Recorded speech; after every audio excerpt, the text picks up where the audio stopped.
Assalamualaikum warahmatullahi wabarakatuh. Perkenalkan, nama saya Mercy Andriani dari jurusan Manajemen Fakultas Ekonomi Universitas Maritim Raja Ali Haji. Di sini saya mendapatkan tugas mata kuliah Sistem Informasi Manajemen untuk membuat sebuah video tentang materi Sistem Informasi Manajemen. Materi yang saya ambil yaitu tentang konsep dasar sistem informasi manajemen.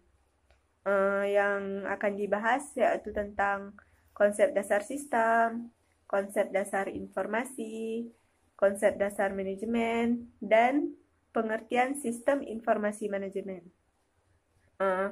Langsung saja ya, kita masuk ke pembahasan yang pertama, yaitu tentang konsep dasar sistem. Apa sih sistem itu? Pada penasaran kan apa itu sistem?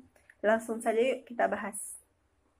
Sistem adalah sekumpulan unsur atau elemen atau kegiatan prosedur yang saling terpadu dan bekerja sama satu sama lain. Keberadaannya membentuk sebuah fungsi untuk mencapai tujuan. Contohnya ya seperti sistem komputer yang memiliki unsur seperti keyboard, CPU, monitor, mouse, printer, dan lain-lain, dengan tujuan untuk pengolahan data. Nah, dah pada tahu kan pengertian sistem itu apa? Selain pengertian sistem, sistem memiliki karakteristik atau sifat-sifat tertentu yang mencirikan bahwa hal tersebut bisa dikatakan sebagai suatu sistem. Adapun karakteristik yang dimaksud adalah sebagai berikut. Karakteristik sistem yang pertama yaitu komponen. Komponen merupakan sesuatu yang menjadi bagian sistem. Contohnya seperti benda, aturan, dan orang. Terus yang kedua ada batas. Batas merupakan sesuatu yang membedakan dengan sistem lainnya. Yang ketiga ada lingkungan. Lingkungan merupakan sesuatu yang berada di luar sistem atau yang mempengaruhi sistem tersebut. Terus yang keempat ada penghubung. Penghubung ini merupakan sesuatu yang menjembatani fungsi antar komponen. Yang kelima ada masukan. Masukan merupakan sesuatu yang digunakan sebagai bahan untuk diolah lebih lanjut. Terus yang keenam ada pengolahan. Pengolahan ini merupakan kegiatan yang memproses bahan masukan menjadi bahan keluaran. Karakteristik sistem yang selanjutnya, yang ketujuh, yaitu keluaran. Keluaran merupakan berbagai macam bentuk yang dihasilkan melalui pengolahan. Contohnya, sistem informasi. Keluaran yang dihasilkan adalah informasi. Informasi ini dapat digunakan sebagai masukan untuk pengambilan keputusan atau hal-hal lain yang menjadi input bagi subsistem lain. Karakteristik sistem yang kedelapan ada sasaran. Sasaran ini merupakan sesuatu yang ingin dicapai dalam jangka pendek atau jangka panjang. Karena suatu sistem memiliki tujuan dan sasaran yang pasti bersifat deterministik. Kalau suatu sistem ini tidak memiliki sasaran, maka operasi sistem tidak ada gunanya. Karena suatu sistem dikatakan berhasil bila mengenai sasaran atau tujuan yang telah direncanakan. Setelah adanya sasaran, maka suatu sistem ini pasti memiliki tujuan. Tujuan merupakan pencapaian akhir yang hendak dicapai dalam waktu yang panjang. Setelah tujuan ini berhasil dicapai, maka harus ada pengendalian atau kendali kontrol. Kendali kontrol ini merupakan menjaga sistem agar tetap berjalan sesuai rencana dan tujuannya. Setelah semuanya ini, maka akan terjadi umpan balik. Umpan balik merupakan mengukur operasional proses sistem atau mengembalikan kondisi menyimpang menjadi standar. Di dalam konsep dasar sistem ini, kita bukan hanya mengenal tentang pengertian sistem, karakteristik sistem, tapi kita juga mempelajari tentang klasifikasi sistem. Adapun pembagian klasifikasi sistem dapat dibagi dari beberapa sudut pandang. Di antaranya yaitu klasifikasi sistem yang pertama yaitu sistem abstrak dan sistem fisik.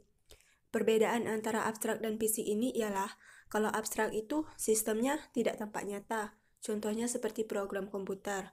Sedangkan sistem fisik ini merupakan kebalikan dari sistem abstrak. Sistem fisik merupakan sistem yang tampak nyata, bisa dijamah. Contohnya seperti sistem komputer. Klasifikasi sistem yang kedua yaitu ada sistem alamiah dan sistem buatan. Sistem alamiah adalah sistem yang terjadi dengan sendirinya. Dengan kata lain, sistem ini terjadi melalui proses alam, tidak dibuat oleh manusia, atau tidak ada campur tangan manusia. Contohnya seperti sistem tata surya. Sedangkan sistem buatan ini merupakan hasil karya manusia.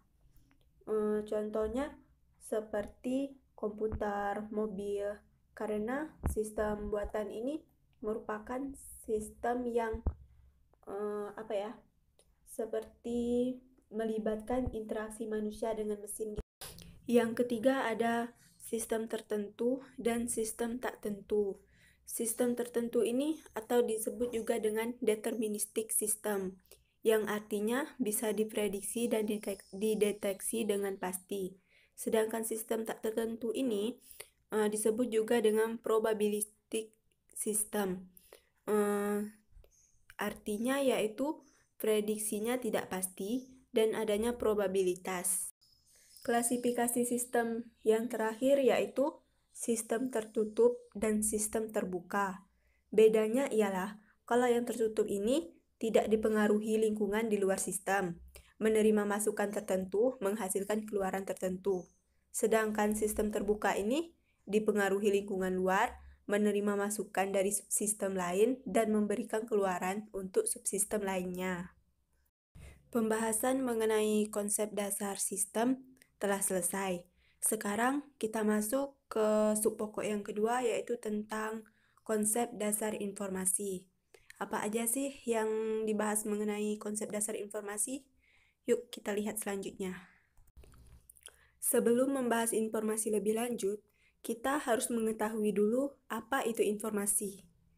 Informasi merupakan hasil pengolahan data yang sudah menjadi bentuk yang memiliki arti tertentu. Sedangkan data merupakan sekumpulan fakta yang menjadi bahan pengolahan lebih lanjut. Bentuk data ini ada yang objek, kualitatif, atau kuantitatif. Terus, contoh dari informasi ini seperti informasi kependudukan, yang memiliki data yaitu biodata penduduk, sedangkan informasinya ialah jumlah penduduk.